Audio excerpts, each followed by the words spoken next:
Breaking news right now, Hamas responding to the ceasefire proposal presented by U.S. Special Envoy Steve Witkoff, saying they are prepared to release 10 living Israeli hostages and 18 bodies in exchange for a number of Palestinian prisoners. However, they continue to call for a permanent ceasefire. President Donald Trump speaking to reporters late last night, saying he thinks both sides are close to a deal. Are you confident that your proposal for a ceasefire in Gaza that was just submitted this week will get approved by Hamas? I think they want to get out of that mess. They're in a big mess. I think they want to get out of it. He says they want to get out of the mess, but he didn't say yes. Here now to talk more is former Deputy Assistant Secretary of State under President Obama, Joel Rubin. Joel, great to see you. Thank you. You too, Anna. So the Israeli Prime Minister's office has not commented on this development yet. We're waiting on that. We're watching that. Will Israel agree to a permanent ceasefire, do you think?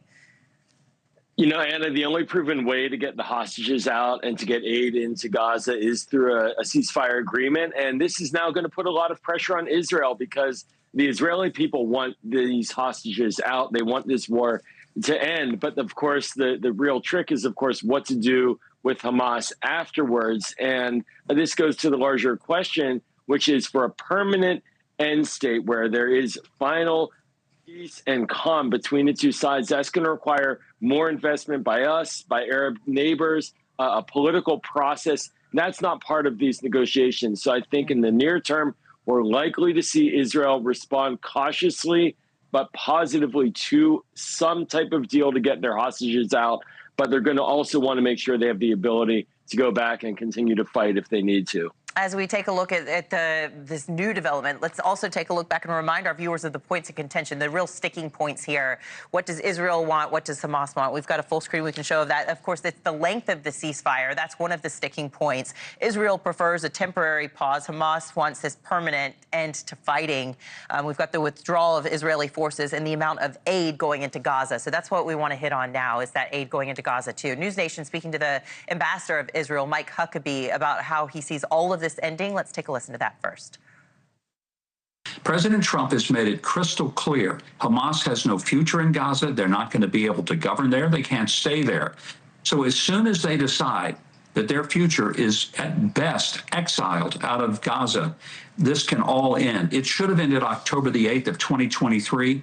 The reason it hasn't, and the reason that so many people have suffered because of it, is not because of Israel, not because of the United States. It singularly falls upon the shoulders of Hamas.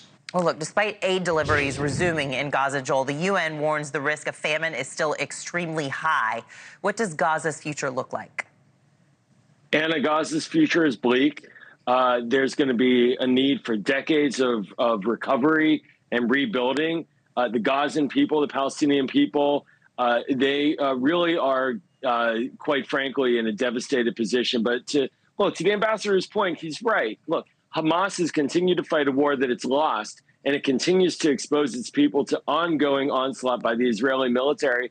It's not surrendered, and it's living underground, likely off of food that it received over recent months. And so it's a really horrifying situation for the Palestinian people, which goes to what I was describing earlier. There needs to be an end-state political process that allows Palestinian governance, that gives confidence at the same time to Israelis for their security, so that the rebuilding process that we're talking about can continue. But this is going to be a very long, drawn-out, multi-year process. Yeah, we know it will be. And we've been talking about them being potentially on the brink of famine for, I want to say, a year now.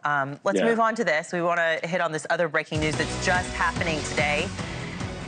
So it's out of Iran, where the foreign minister says parts of the U.S. proposal for a nuclear deal have been presented. A sixth round of talks between the United States and Iran is in the works, but no date has been announced. Are we closer to reaching a deal on that? Well, we are, but at the same time, like all of these, the fight is very much aggressively in public right now. We're going to see on Monday the International Atomic Energy Agency release a report criticizing Iran for its nuclear behavior, assessing that they now have the capacity to build up to 10 nuclear bombs if they were to enrich their material further. And so the Israelis are very concerned about this. So I think we could likely have an interim agreement between us and Iran that lays out parameters for diplomacy, but that's not going to satisfy the Israeli concerns. And so it's just one stage but really what to do with Iran's enrichment capability, just like what to do with Hamas being on the ground in Gaza. These are the core problems that are not necessarily being resolved in these negotiations. Yeah, we can't forget about the connections between those two as well. Former Deputy Assistant Secretary of State Joel Rubin, appreciate you being here. Thanks, Anna. The IDF confirming it eliminated Hamas leader Mohammed Sinwar in an airstrike earlier this month. He is the younger brother of the former Hamas leader in Gaza. It comes after Prime Minister Benjamin Netanyahu making this announcement Wednesday. So we're going to bring back former Deputy Assistant Secretary of State under President Obama, Joel Rubin. Okay, thank you for sticking around for us. So, and I'm just looking back at the timeline of all this, and Yahya Sinwar, that was back in October of 2024 that he was taken out, and that was when the IDF was just on this role in the pager attack and everything else. What does this mean? Who is left? I mean, they've really ticked off so many people. Who's next for their leadership? Yeah, you know, Anna, the worst job in the world might be being promoted to be the Hamas military chief in Gaza because it's a death sentence. So whomever is put up next, I'm not sure who the names are exactly because they have to decide internally, but that person is going to be targeted. And actually, it's very important at this point because Israel's been very aggressively targeting Hamas leadership in recent weeks. There have been a lot of civilian casualties as a result because these leaders are hiding amongst civilians. And so this killing, now confirmed, may give Israel some confidence to engage in and enter into a limited ceasefire, believing now that they have extracted a serious killing of a leader. Sinwar, it's not just that he has capacity in the real world right now to organize, but he's also a symbolic leader. His death is a significant one. Right, and perhaps this pressures Hamas into, negotiating some of those sticking points and handing them over. All right, former Deputy Assistant Secretary of State Joel Rubin, thanks again for weighing in on that breaking news. Mohammed Sinwar was eliminated by the IDF in an airstrike, and that did happen earlier this month, but we've just gotten confirmation. Thank you.